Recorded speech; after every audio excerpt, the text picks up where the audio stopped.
पाटील, 29 ऑगस्टला तुम्ही मुंबईमध्ये आझाद मैदानावर आंदोलनासाठी जाणार आहात. मराठा समाजासाठी आज मंत्रिमंडळ उपसमिती गठीत करण्यात आली. मंत्री राधाकृष्ण विखे पाटील यांच्या अध्यक्षतेखाली समिती आहे. याआधी या समितीचे अध्यक्ष चंद्रकांत पाटील होते. सरकारकडून नव्या 12 सदस्यीय समितीची घोषणा करण्यात आली आहे. कसं पाहता याच्याकडे? नाही, हे तर आमचं म्हणणं काय आहे, हे सरकारच्या डोक्यातच येत नाही. हे असे किडे पडल्यासारखं वागायला लागले. उपसमिती गठीत केली म्हणजे ते पूर्वीच ना, ते का नवीन खुळे का काही? पहिले चंद्रकांत दादा होते, आता कोण कान दुसरं केलंय.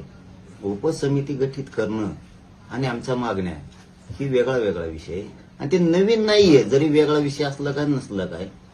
उपसमिती ही पूर्वीचीच आहे, फक्त त्यातले खांदे बदलेलेत. पोळ्याच्या दिवशी खांदे बदलेलेत, कारण आमच्या तिकडे दुपारून सकाळून नांगराला खांदे बदलेत. ही बैल झालं की त्याला झोपीते, त्याला झालं की फक्त खांदे बदलेलेत. पहिला वेगळा होता, आता ही पोळ्याच्या दिवशी फक्त खांदे बदल झाली, बाकी काय नाही. आमचं मागणं काय आहे की मराठा आणि कुणबी एक आहे, किंवा आम्हाला जी आर पाहिजे, तुम्ही ते निर्णय घ्या.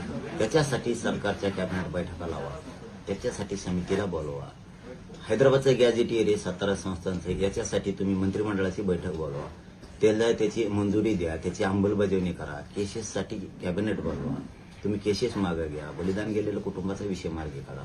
तुम्ही सगळ्या सोयऱ्यांची अधिसूचना काढली होती, त्याची अंमलबजावणी कॅबिनेट बोलून, राज्य मंत्रिमंडळाची बैठक बोलून तो त्याला मंजुरी द्या, ते लागू करा. हे कामं करा. हो, असे दिशाभूल आणि लोक असे येड्यात काढायचं बंद करा तुम्ही लोकांना. मराठ्यांच्या लोकांना कळतंय ही उपसमिती पहिली स्थापन आहे ना, आता नवीन काय केलंय. आम्हाला ते नाही पाहिजे.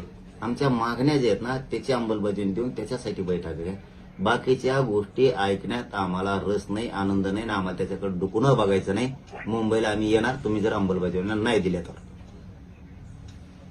रोकठोक महाराष्ट्राला सबस्क्राईब करा आणि बेल आयकॉनवर क्लिक करायला विसरू नका.